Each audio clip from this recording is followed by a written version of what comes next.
What's up, Las Vegas? With the first pick, the Jacksonville Jaguars select Trayvon Walker, Aiden Hutchinson, Sauce Gardner. The Jets fans know, man. He is dancing on stage. Andrew Booth, David Ojabo, Malik Willis, Terrell Bernard. We say goodbye to the first ever draft in Las Vegas, where Wayne Newton made a pick and Michael Irvin kissed Donnie Osmond on the head. Adios from Vegas.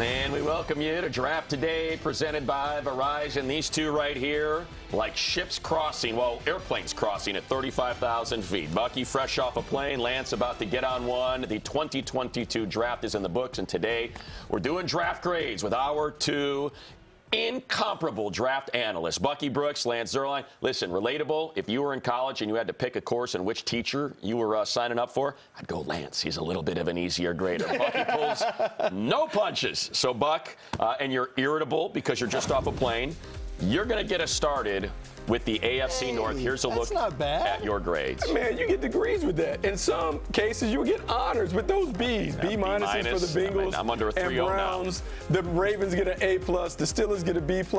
That is a nice report card. My parents would love to see those kind of grades come in the house. I ain't getting a scholarship with them grades. Well, let's start at the top. You gave the Ravens an A+. And look, so the Ravens, for years, we always give them credit because they seem to have a system where they just seemingly just take the best player available at every pick. And this year, they absolutely did it. Cal Hamilton falling to them at 14. Even though they signed two safeties in the offseason, they go and get the best, maybe the second best defender on the board. They're talking about maybe put him in nickel safety, put him in the box. He could be the dime linebacker. Whatever it is, he is going to be on the field.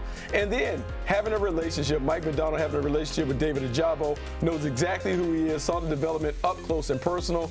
Yes, he popped the Achilles, but when he returns to health, Mike Macdonald will be able to put him in the mix. This is a team that got a lot better over draft weekend. I love what they were able to do. Yeah, and they get Tyler Lindenbaum as well in the first round with the trade of Hollywood Brown to Arizona. Just quickly on Ojabo, top 20 pick if he doesn't pop his Achilles? I think so. I think his ability to get off the edge, his ability to make plays, he certainly was going to be in that conversation as a top 20 selection. All right, so let's get to smile-worthy moments presented by Invisalign, and well, it was smile-worthy, it was tear-worthy, an emotional scene as Kenny Pickett literally going to walk across a hallway from where he trained when he was playing college ball at Pitt to where the Steelers hold their training camp. So Kenny Pickett goes 20th overall. He is the only quarterback drafted in the top 50, Buck, by the Steelers. Well, in the draft, and he's taken by the Steelers. Yeah, he's taken by the Steelers, and there was a lot of speculation on who the Steelers would take at 20. Would it be Kenny Pickett? Would it be Malik Willis? They go for the guy that they see every day because they share the facility with the Pitt Panthers, and it's a nice selection. You think about Matt Canada's offense. It's going to be creative. It's going to be dynamic. It's going to be a lot of the college stuff that we saw Kenny Pickett execute, and then they've added pieces around him that should allow him to flourish. Now, he has to win the battle. He has to out-duel Mitch Trubisky and Mason Rudolph, but you would like to think the odds are in his favor, particularly when Mike Tomlin is talking about his readiness being a big factor in why they went with him in the selection. I also like adding Calvin Austin and George Pickens. You know, let these wide receivers grow with Kenny Pickett after being drafted as rookies. I like all three of those rookies working together. Yeah, and no doubt, you think about the defense and you think about how poorly Ben Roethlisberger played last year. They still make the playoffs. It's a rookie quarterback that if he is pressed into action immediately, I'm going to ask him to do a lot. And then there's the flip side of that, too, Buck, that's, well, this is someone who needs everything to be perfect around him. Yeah, pretty darn perfect in Pittsburgh for a quarterback. Well, he just has to not mess it up. I mean, they were able to win games, a ton of games with Ben Roethlisberger, who couldn't really throw the ball down the field. Well, now you get Kenny Pickett, who can utilize all of the field. They should be a much better offense with him in place. All right, Lance, let's shift to the NFC North, get a look at your grades. Oh, Lance, a little bit of a tougher grader than Bucky this year to get started. The Lions with an A. But, all right, let's go Packers. Obviously, they trade Devontae Adams to get the extra first rounder. You give them a B+. Yeah, and I think the Packers did a really nice job in the draft this year with what they had. They had the 2 first-rounders, and they added Quay Walker, who I think is a great personality to add in there. When you watch the tape with Quay Walker, he's always where he's supposed to be. He's got size, he's got physicality, he's got some quickness, and he's always where he needs to be. And I think that's something the Green Bay Packers are really going to like about Quay Walker. But I also look at the wide receivers, and I think this is interesting. Everyone talked about what a great what a great draft season Christian Watson had. And there's no doubt he fits the Marquez Valdez-Scantling comparison to a T. But I think Romeo Doubs from Nevada is an interesting wide receiver to keep an eye on because he is more, I think, polished and pro-ready. And I think Aaron Rodgers is going to really like Romeo Doubs. So Christian Watson has that field-stretching capability. But I think Romeo Doubs, with his ability to go win the ball in the air, the ball skills, the polish, I think that's something that Aaron Rodgers can really take advantage of. He needs to get better at getting off press and some things like that. But, boy, when it comes to just being a wide receiver, I think the later round pick is maybe a little bit more pro-ready than, the second-round pick in Watson. Like both of them, though. It's funny you talked about Doubs. Doubs reminds me a lot of our colleague James Jones in terms of the way he wins those 50-50 balls. And then you think about Christian Watson being able to stretch the field. I know people hate it that the Packers don't take first-round picks, but they've had so much success outside the first round. I'm willing to bet on these two guys making instant and immediate contributions. So you guys like that, just quickly, you like that better than what we saw a number of teams do, and that was trade up to get one of those top 5 wide receivers. They went 3 in a row there.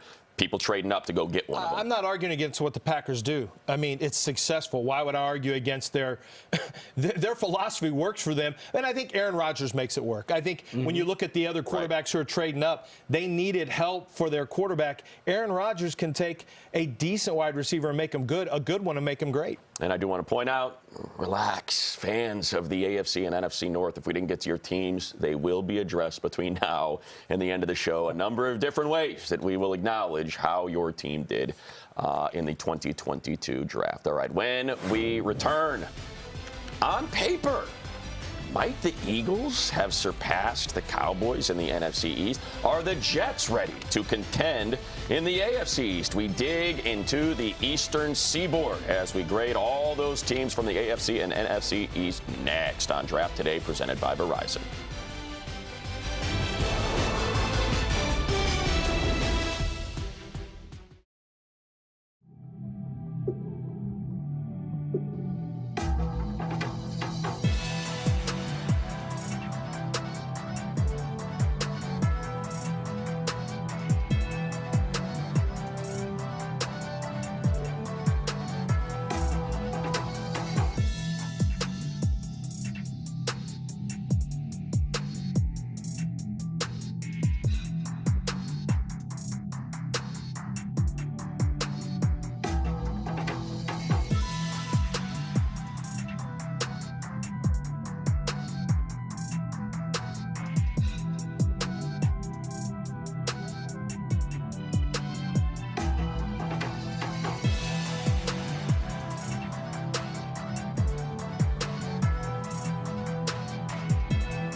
All right, let's get to Best Available, presented by Upwork, the world's work marketplace. Best Available, how about Nakobe Dean, a projected top 20 talent in most of our rankings. Lance and Bucky and Daniel Jeremiah. He slides all the way to the 3rd round.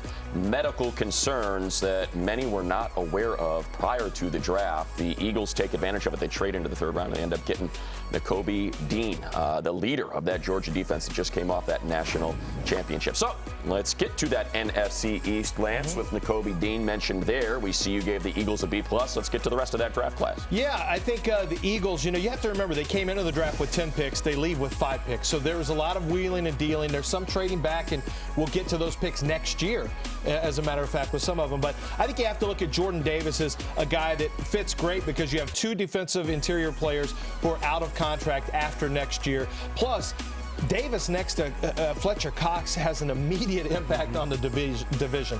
One guy can get up the field, the other guy can consume blocks. I think that's a great pick for them at 15, a match made in heaven. But let's also go A.J. Brown, because with the 18th pick and then the first pick of the 4th round, you move up and you grab A.J. Brown. And this is a draft pick. I mean, the freight that you had to pay for him. 2 draft picks and $100 million. Yeah, now it's quite a freight that you paid, but it also is a player who can work from outside. He can work from the slot. I think what he's going to do is give Jalen Hurts the best chance to succeed. You are giving him one of the ultimate weapons in the NFL, a very special competitor. And what the Eagles are basically saying is, we want to give Jalen Hurts every possible opportunity to succeed. We made a pick for a pro-ready player, not Treylon Burks, not Chris Olave. This is a dude already. So if he can't get it done with A.J. Brown in the fold, then maybe it's time we move on. So I think this is a big year for Jalen, obviously, but what a great weapon to have. Yeah, great weapon. When you look at young quarterbacks that have been able to pop, most of them have had veteran receivers to help them. Think about Justin Herbert out in L.A. You think about Keenan Allen. Mike Williams was a young guy. Even when you look at Josh Allen and what happened with the Buffalo Bills, Stephon Diggs coming over helped him. So now with Jalen Hurts to go to the next level, A.J. Brown comes over, gives him consistent presence on the perimeter. I like it. A nice balance in those pass catchers. Dallas Goedert at the tight end, Devontae Smith all shifty at the other wide receiver position. A great, as you like to describe, basketball team. Don't forget about Jalen Reagor. What's that? And who? Let's get to the Giants. What you got for the Giants? Well, look, I loved what the Giants did. You did? Then why'd you give them a C+? Well, I loved in the first round. I mean, I like Kayvon Thibodeau where you got him and Evan Neal. I mean, but those are kind of layups. You're going to get guys that make a lot of sense. And look, Evan Neal for me is the best tackle in this draft. I think he comes in with the fewest amount of holes. He's big. He's athletic. He can play left tackle, right tackle. He can play interior at the guard. He is very sound technique-wise, as are most Alabama trench warriors in there, whether it's offensive or defensive line. So I like that. I really had a problem on day 2 and day 3 with what they did. I think Wan'Dale Robinson is a good football player, but at the right spot. And my problem with Wan'Dale is that, he is a slot-only wide receiver. He's got average speed. He's smallish, and he had trouble fielding punts, so I don't think he's going to be a punt returner. So that's a very narrow type of alley for Wan'Dale Robinson. And to draft him where you did in the second, I get that Kadarius Toney's probably not going to be a Giant, but I thought that was a little early. And I thought for the amount of picks the Giants had, and there was volume picks going down all the players, and I looked at all of them, graded all of them. I think there's some pretty good players in there, but I didn't think they got the most out of all those picks. I thought they could have come away with more future starters, and I think they got guys who are like borderline starters in a lot of those picks. So, love day 1 money, but day 2 and day 3 I had some problems with. Well, obviously you want to get depth on day 2 and day 3, but day 1, they certainly knocked it out of the park. Their biggest issues have been inability to rush the passer and inability to protect the quarterback or create holes for Saquon Barkley. Now those are protected. We'll get a chance to see how good Daniel Jones is and whether they should retain Saquon Barkley. And I'd like to point out, day 1 has not been kind to the Giants. No. They have not done well in the first round the last decade. So that was, you got 5 and 7, you better knock it out for those two, considering how poorly it has gone for them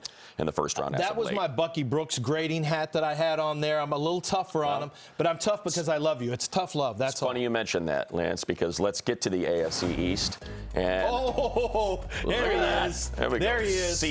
C. But you gave the Jets an A+. So let's keep it positive, Buck. We got a little negative there on the Giants. Let's go to the other New York team and an A+. I feel like you could do the Christmas story A+++++. Yeah, like what the Jets did. All smiley faces and gold stars on their paper. Like their parents are going to be happy when they get the report card because Joe Douglas and company did a great job of nailing the draft. We can talk about Sauce Gardner being taken at the top of the board. He gives them a big-time corner on the aisle and he'll lock it up. should make life miserable for those wide receivers. But then getting a pass rush and Jermaine Johnson coming off the edge, explosive. To think that he is available at the bottom of the first round, they're able to get him. But it's not only that. Garrett Wilson, the #1 wide receiver on some people's boards, he's available. And Breece Hall, even though they had Michael Carter last year, rookie, who thinks Breece Hall steps in, gives them a presence. He talks about he's going to be the best player. They're going to talk about him and all this. So I love what the Jets are doing. I know we're not used to talking about the Jets in favorable terms, but I think all of our guys around the Jets, Dan Hanses included, should be excited about what the Jets were able to pull off. Lucky, I think that what this draft is it could be a monumental turning point in the organization's history. Potentially. This is how good all these players are. I mean, they're at the top of the food chain. Money, I know you've talked about it. At every position group, they were top of the food chain. And this guy, Breece Hall, the Jets got whiff of the Texans wanting Breece Hall, so they jumped up there just ahead of him and snapped up Breece Hall, who I think is going to be extremely important in terms of taking pressure off of Zach Wilson. So what the Jets have done, this could be a turning point draft for their entire franchise if these players play to their capabilities. I would say just the one thing is you better cross your fingers that Mekhi Becton, whatever's going on there, is right. Because they've done a good, Joe Douglas done a good job of getting those lines ready and, good secondary players last year that he got late in the draft where he was able to go skill positions, throughout this first round. So that O-line's got to be right, though. And I think that's because that's where we were talking about. Is it Ickey or Evan Neal, or is it going to be Sauce Gardner? And they made some moves in the offseason, too. Exactly. You're right. Mekhi Becton's a big one. All right, and that is your AFC and NFC East. The Jets with our first A+, courtesy of the tough grader, Lucky Brooks. When we return, we head south. AFC and NFC South. The Falcons had their choice of the top receiver. All of them were left on the board. Did they make the right decision with Drake London? And what about Malik Willis? Headed to Tennessee, has an opportunity to maybe sit the entire year behind Ryan Tannehill. We'll get to the Titans, the Falcons, and the AFC and NFC South next.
Willis to throw. It's a missile. Touchdown play. Quarterback draw. Navigates. Malik Willis. Touchdown, Liberty. Malik's going to take off, and he's got some room to run. Makes a miss twice. Still on his feet. Now going to loft it downfield. Touchdown play. All right, so here we go. As we get to the South, Bucky, you got 2 A's and 2 B's, and we start with those Titans. They make the big trade. We already talked about the Eagles. They get A.J. Brown. In turn, the Titans draft Treylon Burks to be his replacement. You gave him a B. What'd you make of that decision and kind of what they did with the rest of their draft? You know, I thought it was a very solid draft for them. They obviously had to have a plan. Once you move off from A.J. Brown, you have to have someone that can come in and give them comparable production. And Treylon Burks, by all accounts, can. Some people have compared him to Deebo Samuel, maybe a supersized version of Deebo Samuel. But there's also been a comparison to A.J. Brown in terms of the way that he wins 50-50 balls, the way that he runs after catch, the physicality and toughness that he brings to perimeter. But make no mistake, as long as they have Derrick Henry in the backfield, he is going to have plenty of opportunities to eat because he will see one-on-one coverage on the outside. And look how tough those 4 picks are. Treylon Burks, big physical. Malik Willis, physical. McCreary, physical. Hassan Haskins, physical. I mean, that's a level of physicality that you don't often see with your first 4 I won't play defense against that team. You want me to either tackle They're getting Treylon Burks? You know, you mentioned Haskins, who's backing up King Henry, and then you got to get Malik Willis. I don't have to bring those guys to the ground. Malik Willis is really kind of like the cherry on top of the sundae because in Malik Willis, one, you get to address the quarterback position, which we talked about being a hidden need for them. Ryan Tannehill will be 35 years old. You want to get someone in tow. Well, now, as a third-round pick, there's no pressure to put Malik Willis on the field. And so even though this was not great for him in real time, this might be the best thing for his career. He'll get a chance to sit, learn, develop, and when he shows that he's ready to take it over, man, they get a player who has superstar potential based on his talent. I was just a young pup in the locker room for the Houston Oilers when they had Chris Chandler and drafted Steve McNair. Yep. And, you know, from a body type standpoint, there's some similarities from the strength and physicality. There's similarities. And Steve McNair benefited so much from being able to sit down, coming from a small school. He was able to sit down behind Chris Chandler, who wasn't the friendliest guy from what I remember as the lead guy. I think Tannehill will be a good mentor for Malik Willis, but I think it's very similar situations to what I saw so many years back with Steve McNair in the same organization to be able to have that same opportunity and situation. Now, there's no A.J. Brown, which would have been favorable, obviously, but Treylon Burks gives you a similar type of player. And by the way, just shout out to you and DJ, Buck. I heard you guys talking about the Titans as a quarterback team well before anybody else. You know, and you point to the playoff game. You have 9 sacks in a game and you can't get out with a win because your quarterback throws 3 picks. Might be time to reassess that position considering how dominant the defense and the running game has been. So they address it in the 3rd round. Let's stay in the AFC South, Buck. You were just down in Jacksonville. What'd you make of what the Jacks did? Man, there are a lot of people down excited in Duval based on what the Jaguars were able to do. People are talking about the 1st-round pick. They're talking about Walker being able to come on board and do some things. He's going to play outside linebacker for the Jaguars, give them a heavy-handed edge presence with some versatility. They eventually will expand that package, but he is going to play on the outside. But I'm really excited about the linebackers they were to take.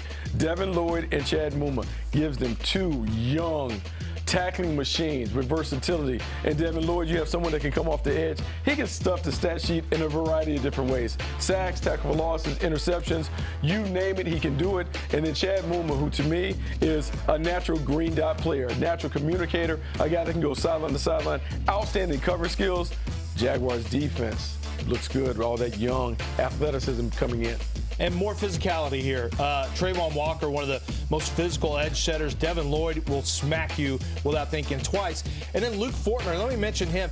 Kentucky is a really aggressive offensive line, and that's how they coach it up. And I was impressed when I watched him. I gave him a 3rd, 4th grade. I think he's a future starter. So I think that's kind of an under-the-radar future starter for them as well. And a physical player, you know, in what's becoming a very physical division. Just real quick, Buck, on the Jags, you had an inconsistent year, even to some a disappointing year for Trevor Lawrence. They used 5 of their 7 picks on defense. Are you comfortable enough in what they did in free agency? Does Trevor Lawrence have enough support? Is Doug Peterson the support that he needed? Like, what do you make of them making sure he's right in his 2nd season? See, when you have the young quarterback, we talked about it earlier, you want to surround him with older pass catchers because there's a level of consistency and stability in terms of knowing where they're going to be, so that develops the trust. I think they did do a good job of addressing that. Brandon Scherff coming in, protecting him, re-signing signing Cam Robinson to an extension, so he's there for a while. So, yeah, they're solid. But the guys on the perimeter, Christian Kirk, Zay Jones, Marvin Jones, Evan Ingram, you have 4 veterans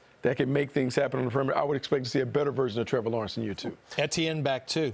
Yeah, that's like right. A free Basically pick. a redshirt year for last year for their first-round pick out of Clemson. All right, let's go to the NFC South. Lance, you have the Falcons with a B+ and Saints with a B+. Those are your highest grades. Panthers with a C+. Of course, not a lot of picks for the Panthers. But let's get started with the Falcons because they had their pick of wide receivers, and they end up going Drake London. I think Drake's an interesting choice. It wouldn't have been my choice, but I recognize that he has rare ball-winning skills. And I think the question is going to be, does he open? Does he separate? How does that look? Now, what's very intriguing is how do you guard them when they get down near the end zone? Because you've got Drake London and Kyle Pitts.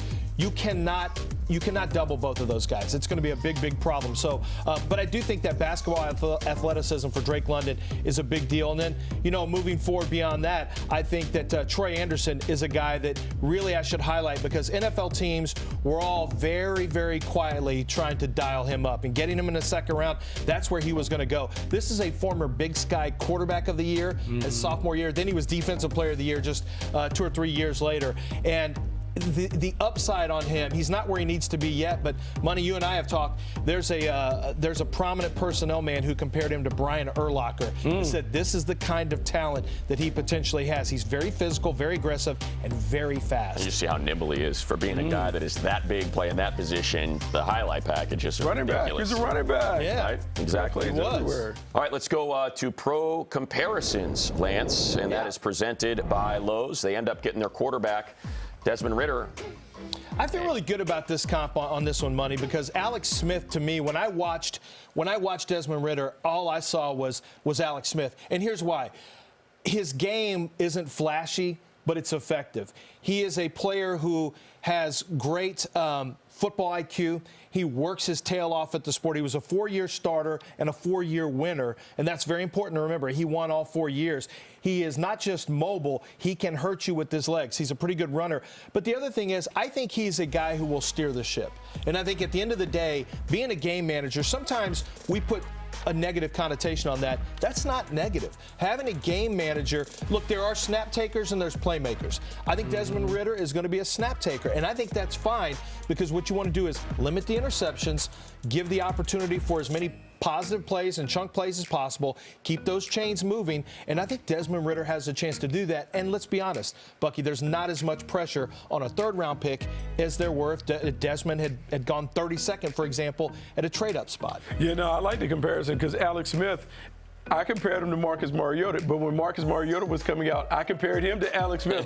So we're talking about very, very similar guys. We're talking about guys that are high IQ players, guys that are more of the managerial type, but with athleticism. Desmond Ridder offers that. The maturity that he's displayed throughout the process, the way that he was able to lead this Cincinnati team, coming from, look, group of 5 to being able to play in the playoff, that speaks volumes about him, his leadership ability, and his playmaking ability. He is in the perfect spot to develop behind Marcus Mariota.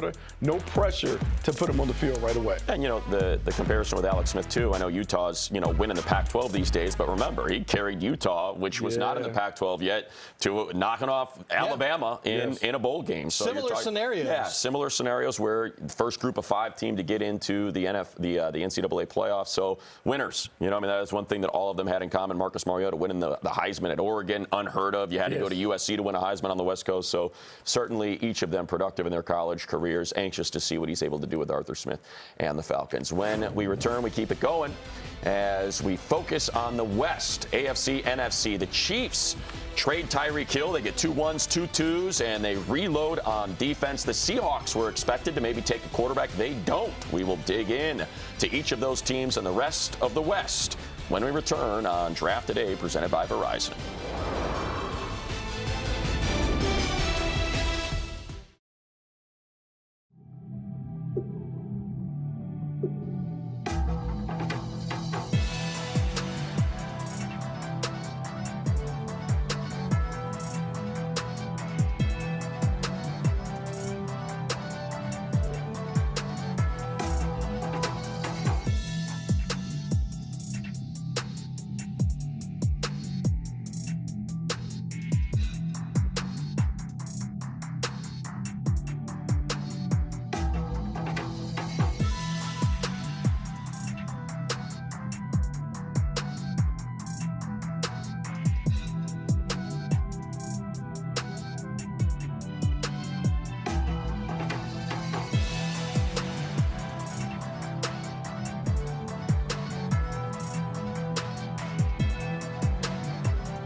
All right, back here on Draft Today, presented by Verizon, we head west, and we have got an A atop your draft grade list for the NFC West with the Seahawks, of course, the 49ers, the Rams, all without first-round picks, and the Cardinals, turns out, when they traded for Hollywood Brown. So you only had Seahawks in there, selected in the first round. Let's start there, Lance, and why you gave them an A. What you like? We all thought they were taking a quarterback. They don't.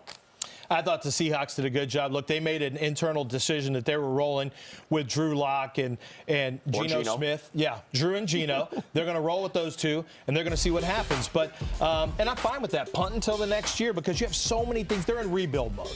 And so you grab Charles Cross. He falls to ninth.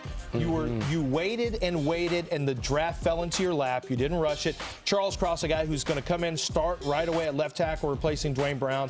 Boy Mafe, of course, is going to be, I think, an explosive edge rusher. But the guy that I really like is Kenneth Walker here. And Kenneth Walker, watching him on tape, I mean, he's physical. He has rare burst. That burst, and it's funny because if you watch him at Wake Forest, they ask you to burst immediately because of a very unusual mesh point concept they use. And that instant burst is really fun to watch, but he's also a guy that can go get the yards wherever he needs to. If you don't have it blocked up, he can change directions, on a dime. And I do think he's going to need to learn to run with a little bit more discipline where the rush track is supposed to go. But this is a very talented running back. We talk a lot about Breece Hall, but Kenneth Walker, for me, was right there with Breece Hall. And I think Kenneth Walker has a tremendous amount of upside. 1 year of being a big-time starter, but he blew it out of the water against a really good Michigan defense as well. So when you think about the Seahawks, they wanted to upgrade the offensive tackles. They did it. Everyone is talking about Charles Cross, but Abraham Lucas also has been solid coming from Washington State, guy that can pass protect. So now they got two pass protectors on the edges. They can run the football with Kenneth Walker. They got Boye Mafe, and then two corners that can maybe lock it up. To me, it feels like Pete Carroll is going back into his past and trying to build this team in the image of those early 2010 versions of the Seattle Seahawks. Just quickly, guys, it surprised me that Woolen lasted as long as he did. When you're 6'4" and you're running high 4.2s, low 4.3s, you would have thought someone would take a swing on those traits. And and he fits what the Seahawks like to do with that. Did that surprise you at all that he ended up sliding? Well, yeah, I projected him in a second or third because the team told me these traits are going to go second, third. But my sense of watching tape, I really thought it was more 4 and 5. And I think what happened in this draft, if you look at the amount of players that I look at and where my grades were versus where my projections were, it looks like teams really relied on tape grades, and they said, look, we're not just going to swing on traits. We're going to rely on the tape a little bit more this year. And I got a sense that was happening. We saw it with quarterbacks. I mean, it was not, we're just going to push them up. We're waiting to draft them where we have them. It's a perfect segue, Lance, to Bucky's grades in the AFC North, because the Chiefs there with the A-, and then you got the 3 Bs, the Chargers with the plus, the Raiders and Broncos straight Bs. But the Chiefs, let's go with that first pick, and Trent McDuffie and Karlaftis. I mean, these are tape guys. You watch the tape, and there are productive players out there. Yeah, productive players. I think a lot of people expected the Chiefs to panic based on losing Tyreek Hill, but I've always contended that Andy Reid and the guys, they were going to stick to the board. They were going to make sure that they build up this team. Remember, they've owned the division, and so when they think about building their team, they're really building it to win in the championship game and the Super Bowl. So they go and get George Karlaftis, the Greek freak coming off the edge, power player. And when you think about this team up front, Chris Jones, Frank Clark. Last year, they needed Melvin Ingram to help those guys out. Well, this is a power player in that vein. Someone that can play physicality, heavy hands, does a great job with the nonstop motor. On the outside, Trent McDuffie, another solid player who I believe can do a few different things on the edges. Playing outside, I believe he has the skill set to be able to play in the slot. I love it, but then Scott Moore. Being able to get Scott Moore in the second round, being able to bring him in. I know he's not Tyreek Hill, but he's Tyreek Hill light in terms of what he can do on the perimeter. And so now this wide receiver core has changed. The passing game will change, but I kind of believe they might be more effective with a balanced distribution on the perimeter as opposed to so many balls going to number 10. Really interesting that Buffalo drafted a corner, and we'll talk about that later. Oh, yeah. The first pick of KC is a corner, and they were in that scrap, right, in the playoffs. And I think they both recognized we got to tighten it up. But to me, Money, I know you saw a lot of Trent McDuffie. To me, he was just a step behind Sauce. He doesn't have the same traits and the length and everything, but I mean, it's hard to find a better cornerback and a better football player than Trent McDuffie. And by the way, you better go defense if you're playing in the AFC West against Justin Herbert, Derek Carr, Devontae Adams, and Russell Wilson now in Denver. So let's get to those Chargers and what they opted to do. Buck, you give them a B+. Oh, I'll give him a B+ because this is just a solid meat and potatoes type draft. We're going to give him a guy, Zion Johnson, up front. Going to be a little more physical. We're going to make sure that we take care of the football.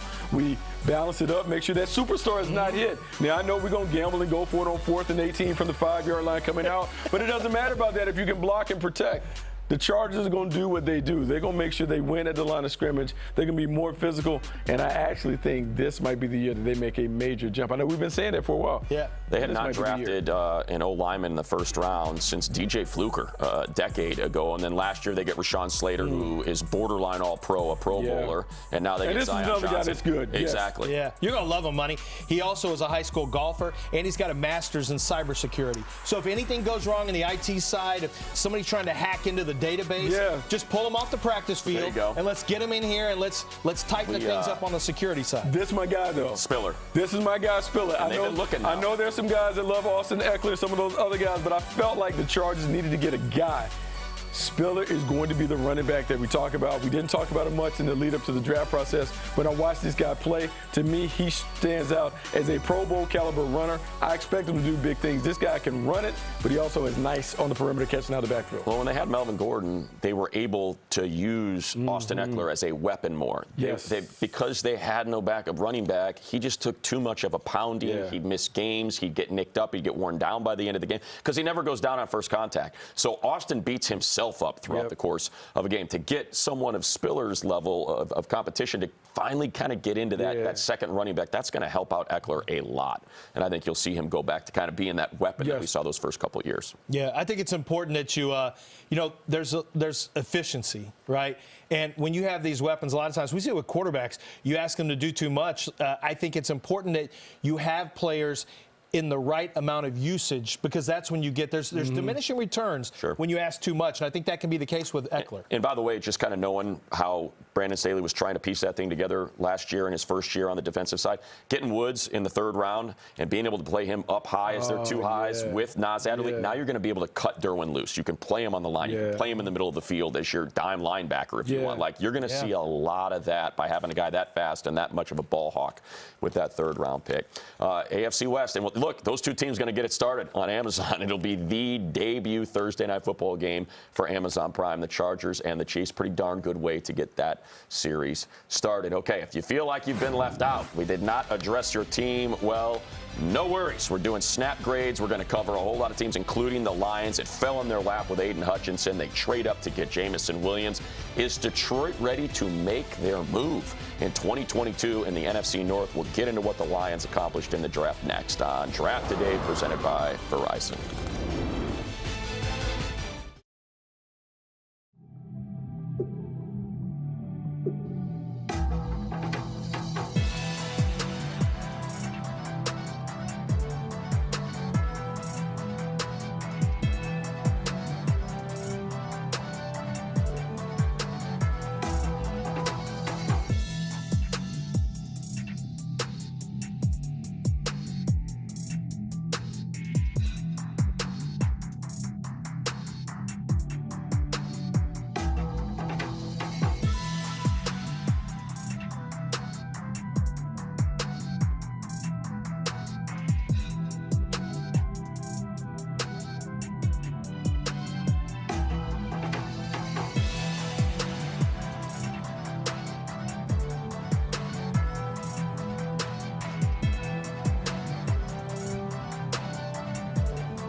With the second pick in the 2022 NFL Draft, the Detroit Lions select Aiden Hutchinson, defensive end, Michigan. The Minnesota Vikings have traded the 12th pick to the Detroit Lions. With the 12th pick in the 2022 NFL Draft, the Detroit Lions select Jameson Williams, wide receiver, Alabama. Let's do snap grades presented by Verizon. Pepper the people with a handful of teams that we had not addressed up to this point. We ready? Let's go like 30, 40 seconds per team. Lance, you get us started. We mentioned Detroit prior to the break. Here we are. The Lions, you hand them an A. Yeah. Roll my Aiden Hutchinson tape, because that's what this draft is about. He rolls into the second spot. To me, it's a race the card up situation.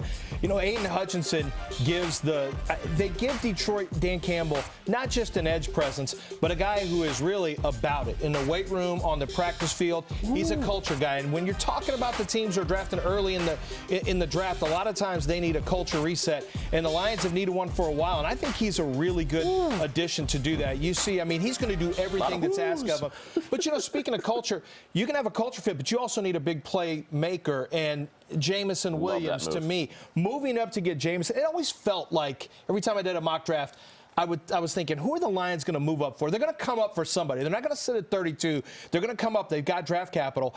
And why not come up for the best wide receiver in the draft? Let's go Bengals. B- from you, Bucky. Look, the Bengals are solid. This is a team coming off of a Super Bowl appearance, and what they continue to do is take guys that just fit in their locker room. Daxton Hill is just another player that is versatile, and we saw in the back end they had to use a lot of drop 8 coverage to kind of make their way to the Super Bowl. Well, now maybe you're able to lock up. Maybe you don't have to play as much soft zone. Maybe you can be a little more aggressive. This is a guy that can play anywhere in what I call that interior. He can set it in a variety of ways, and then going on the outside, another corner, Cam Taylor-Britt from Nebraska, long, rangy, good job, good player. They did a lot of good things. I like what the Bengals are doing. Yeah, and they were able to do some damage in free agency as well. All right, let's go. We shift from the Bengals back to the NFC, and Lance, you gave the Bears a B+. Bears, they did not have a first-round pick, but I liked what Ryan Poles did in his first draft. He did not reach for players that maybe didn't fit his grading model, even if they were needs. And what he did was he grabbed a guy that I know they liked as a first-round pick in Kyler Gordon. I think Kyler Gordon's got tremendous upside. He needs work, but he's got tremendous upside. Very twitchy, explosive. I think his best football's ahead of him. And then Jaquan Brisker, another player that I really love in the second round. He's a physical, versatile cornerback. So you helped out your back end, which they had to do. Very, very light on the back end. They grabbed 2 good football players that I think is. And remember, now the Bears, this is a rebuild. They got a lot of work to do across their roster. So go get good football players and worry about other needs in the next draft or next free agency cycle. Because of all the sizzle surrounding the Jets and obviously what the Bills were able to do last year, many people think they were a team that could have won the Super Bowl had overtime been, rules a little bit different. They forget the Patriots made the playoffs. And the Patriots were effective, especially on defense. You give them a C+. Why so low? Because they don't care what I think. They don't care what anybody thinks. No, they really They're going to get Cole Strange. And so I know I wasn't here to do the post-game thing. I didn't put on my little hat, my snapback, to talk about what I like. But, Cole Strange is a guy that first-round pick for them. But this is very similar and reminiscent to what they did when they took Logan Mankins years ago. Logan Mankins comes off the board. Everyone is like, oh, my God. And what does he do? He's just a solid player. Right. So who knows? Immediately after the draft, we don't like it. But maybe come down the line, we say, oh, they're such a smart pick. The Patriots are ahead of the curve. They just know everything. Tyquan Thornton is another one. Yeah, they do it with the offensive line, with Tooney, with Vollmer, like it every year. The guy, defensive backs, J.C. Jackson undrafted. Yeah. The guy knows what he's doing. Shaq Mason. Shaq Mason, exactly. All right, we shift back to the NFC from the Patriots. Lance, we get back to you and the Saints. You give them a B+. Yeah, I like the Saints. I like what they did. But, one of the things that I had them in my mock draft taking Chris Olave and Penning and Trevor Penning. They went with those 2 guys. But what the Saints felt like they needed to do was move up to make sure they got their hands on Olave. And based on the way wide receivers came off the board, they may have been right on that one. So they got a very smooth 3-level worker. He's got great speed, buttery route runner, good. I think he's great when it comes to ball tracking. I think he's a guy that makes a quarterback's job much, much easier. And then Trevor Penning, you've just got the mountain from Game of Thrones. I mean, he is a big, mountainous human. I think there's a lot of work still to do in terms of technique for him as a pass protector, but the upside's very, very high. So you took care of a couple of needs, right, and with good football players and the guys that made sense where you got them. All right, Bucky, finish us off. Bills. Oh, Bills, Mob, you got to be excited about Kaiir Elam. Another cornerback that fits the mold of the players that they traditionally get. Tre'Davious White was a guy that has been solid. When I see Elam, I see similar traits in terms of a technically sound player, a guy that gets it. It's a family business. He's been around it enough to know how to play. And Tate was a little inconsistent, but the skill set is there. He is a fit, man. I think he's a nice cultural fit for what they want to do. Leslie Frazier, Sean McDermott, they do a really good job of developing DBs. Yeah, no doubt. We talked about a number of different ways the Bills could have gone, but to Kaiir Elam was mentioned as potentially as high as the 15th pick, especially with those traits that he possessed. And certainly you're going to need it in that division moving forward with all the talent that has now found its way there via free agency and through the draft. You mentioned the snapbacks, Buck. We don't have them this year because Lance's head is so big. He always blames me for that cowboy hat. Yeah, man, it was too big on your head. Like, New Era was like, we can't do it anymore. It was too small. New Era messed it up for us. They said that is bad advertising. We're not going to send him ads anymore. I got Buckethead Lance. We'll do some under the radar drafts next and put a cap on it with Bucky and Lance on Draft Today, presented by Verizon.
Now we're going to finish it off with Cap on the Draft, presented by New Era. We've touched on a number of teams, but Bucky, Lance, before we go, let's maybe a sneaky good draft, if you will, presented by New Era as we put a cap on the draft. How about the Commanders? I think the Washington Commanders did a really good job. They moved back in the draft from 11.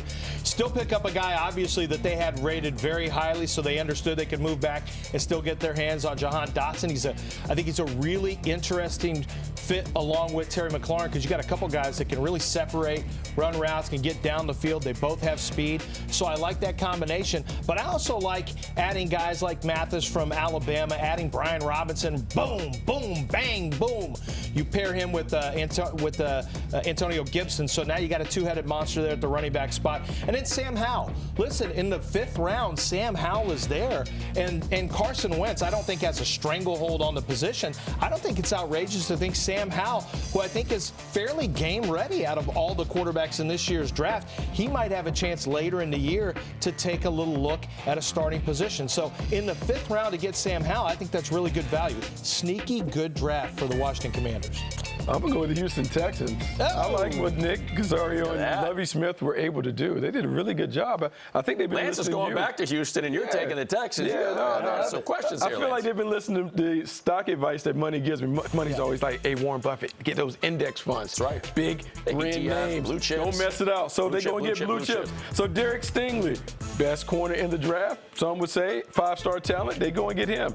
How about Kenyon Green being able to knock people around? And then when you go and you look through their entire class, we don't do that small school thing in Texas. We don't go and get these small schools. We go and get big Power 5 schools, guys that played on the biggest stage, understand that we see them play against the best. It's going to translate to maybe success. Aranda, Kenyon Green, Alabama with Mechie. I mean, yeah, we don't mess around. No small schools. I don't even know what this is like to have a draft pick in the first or second round. Bill O'Brien gave him away for like 3 or 4 years. Right. So it's strange to see first-round picks. Like Texans fans were actually carrying in the first round and second round. They're actually very excited about this draft, and I think Nick did a great job too. So I know, look, you're not going to A and B Kenyon Green versus Zion Johnson. They had a chance to take Zion. They seem to be most people's number one guard. But you are going to A and B Stingley versus Sauce, because it seemed like a lot more people had Sauce as their number one corner over Stingley. So to me, this is kind of one of those 2-3 years down the road, especially as important as the corner position is right now, how we feel about what the Texans did. The only thing, and I had Sauce ahead of Stingley, the only thing, though, you go back to 2019 when this guy was a freshman, he was ruled as the best cover corner in college football. And then you had access to the one-on-one tapes where he is choking out two of the best wide receivers in football, Justin Jefferson and Jamar Chase. That did it. And so I know it's been 2 years, but if he's done it before, I think you're the Texas gambling. Oh, he'll find his way. He'll get back to being that guy. And that's SEC competition too. That's as you mentioned, two, all-pro level wide receivers. And Sauce is great, but the level of competition not the same. So yeah, if you go all the way back to 19, it's pretty special. So you know what, Lance? Just going back to the Commanders real quick. So they trade back, right? They're at 11. They can take Olave. They can take Jamison Williams. They trade back. They pick up a third, and they end up with Jahan Dotson. Like, what is the gap between Dotson and putting Olave opposite McLaurin or putting Jamison Williams opposite McLaurin? Like, that's what I'm trying to figure. Yeah. Did that really make sense to drop those 4 spots to get an extra third and end up with that wide receiver? So you have to package both of the players. So both of the players versus Olave, both of the players. Sure. So for me, I mean, I had Olave up higher than Jahan Dotson, of course. But, that's why these teams hate these grade shows, because they're like, well, that's your opinion. And my opinion on these guys is different, is going to be different necessarily than Washington's. I liked Olave better, frankly. I thought he was a better wide receiver, really close, maybe even a little better than Garrett Wilson. I mean, I'm a big Chris Olave fan. Okay. But at the same time, if you love Dotson and you love Dotson in your scheme and you love the third-round pick that you got with it, I'm okay with it. Buck, final thought. No, final thought on the draft. No, final on the draft was good. Look, I think it was one that lacked star power, but I think it's one that